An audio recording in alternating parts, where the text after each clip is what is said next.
on my computer. I like to do it on my computer, and then of course, I'm going simultaneously with on my phone. It's just easier to upload that way. Um, but I want to go into again this series I'm going over will be on the American budget. Let's see, the American budget. Again, they talk about efficiency, efficient, effective, and accountable. And again, I've been studying this for probably the last 6 months. I got this 6 months ago because I'm very intrigued by how a company or a city, local government, our states are being run. And I got a plethora of information here. And again, this station here is to educate. And if we entertain, great. But we have enough entertainment going on, to be honest with you. And so I want to make sure that uh, the information, I'm taking my time out. It's enough people laughing. It's enough people crying too.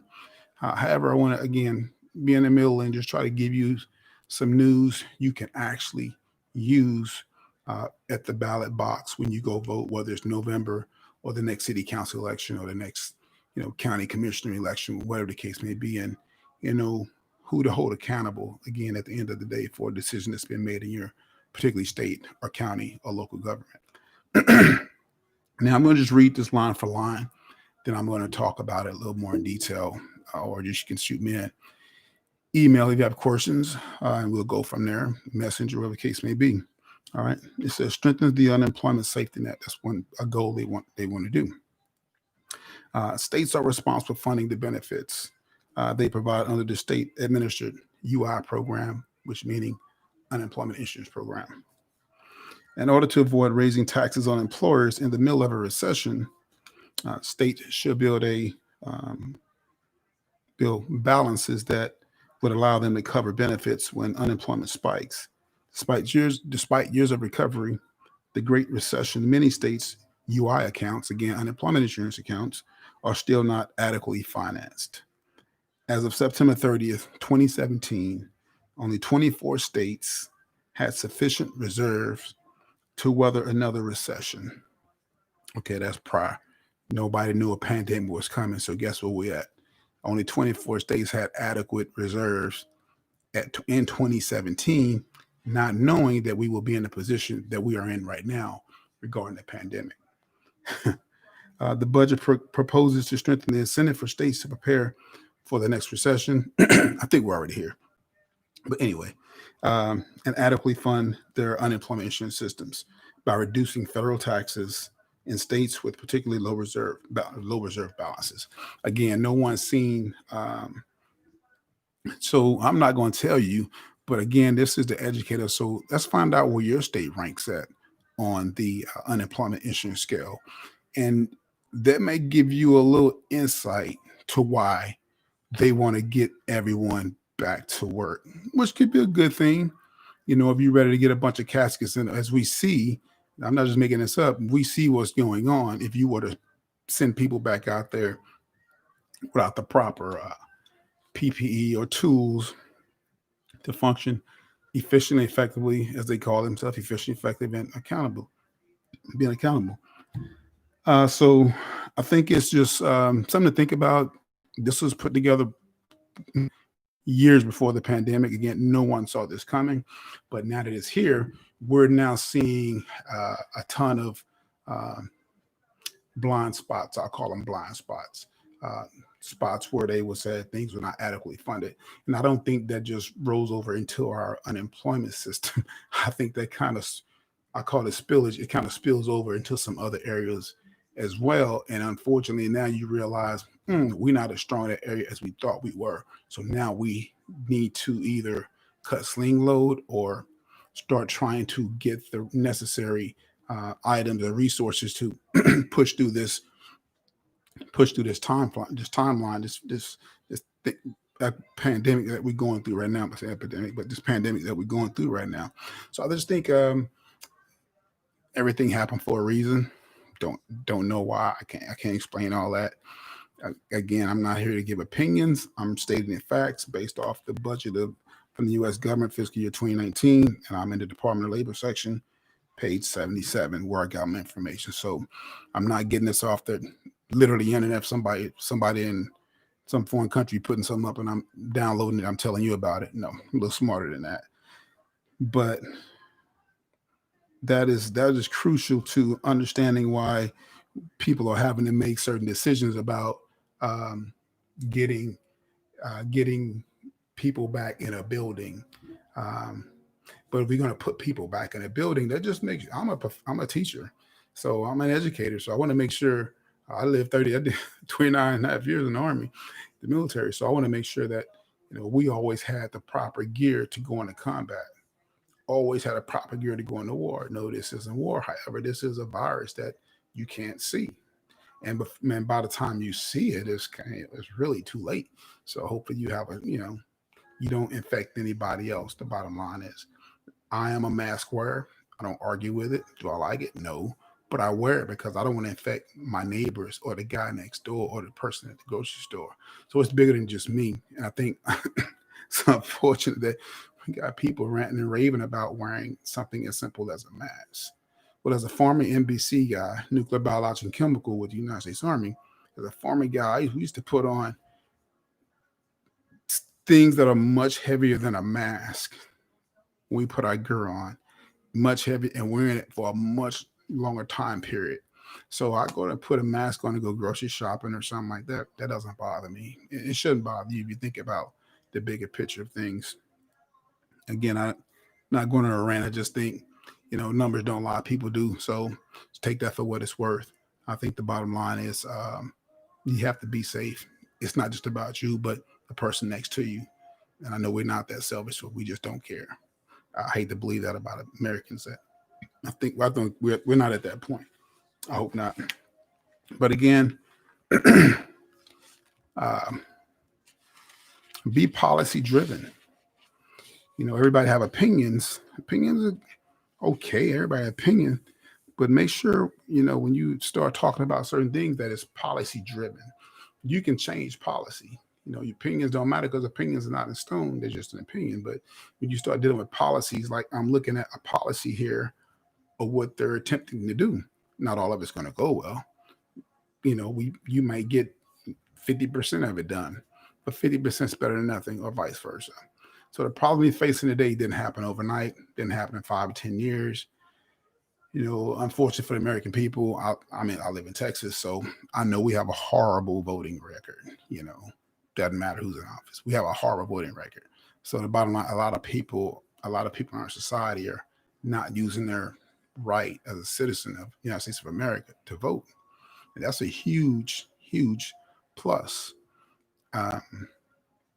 We we're in the market of free world, so that's a huge plus. So utilize that right to make your voice heard. I'm not telling you how to vote. I'm just saying vote.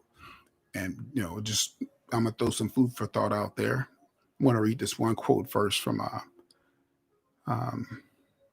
Mark Twain. Never let your schooling interfere with your education. That's a powerful quote from Mark Twain, because I remember going through college in '04 and then '09. And then I got out, I graduated and went back, kept working in the military. And then I got out of here, I retired, and I came into, moved around, ended up back in Texas. And I learned more in that time frame. I think I was just prepared, but I learned more in that time frame about people and about life and about situations and how I can better set myself up strategically to move forward and be more calculated, calculated, meticulous, and more intentional in more intentional in my movement and how I move. Because once you get a certain age, you don't have a lot of energy to waste. Every little energy you expend, you want to get an ROI. You got a market and economic background or business background, ROI, return on investment. You want a return on your investment. Not all investments go as well, but for the most part, as long as you're investing in yourself, investing something positive. Again, if you're tuning in to this to get, a Kardashian feel or just bash somebody, that's not what I'm about. Number one, that's not what I'm about. I'm here to inform, educate, and just make the world a better place through just information, sharing knowledge, sharing data, and just being here as a voice for you to realize, you know what, you're not by yourself, you're not alone. And I pray that you look forward to me doing more of these type of venues because I think it's needed. I think currently our market is saturated with so much other stuff, which is somebody's paying for it. Got to have it. You don't like it, change the channel. There you go, change the channel. But anyway, I'm here to be an alternative for that. Okay, for people that really want to know what's going on in the government, local, state, and federal government. Just some just jumped in my head because I was looking at a couple of states, and I was looking at, I looked at Texas, and I live here to see, how much does it cost to run for to get on a ballot. I don't think people sometimes realize, man, how do you get on a ballot? I'm going to change this, go into politics a little bit here, but how do you get on a ballot? How do you get on a state ballot? Well, you first of all, you want to go to, if you thought about getting on a ballot, you want to make sure that you find the right seat for yourself, the right position. I'll use a couple examples actually. For the senator of Texas, it is $5,000 to get on the ballot. So a person has to pay their local party chair of the county $5,000 to get on the ballot to run for Senate of Texas. North Carolina is $1,700. It's a little difference there. I think governor's $3,750, $3,750.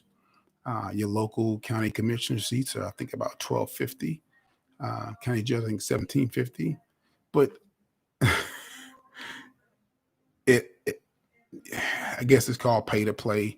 But that's where we're at, and I don't think people really understand that. But there are other methods to get on the ballot too. You can do a petition, but you want to make sure you do, because I've done both. If you do the petition route, you want to make sure that you want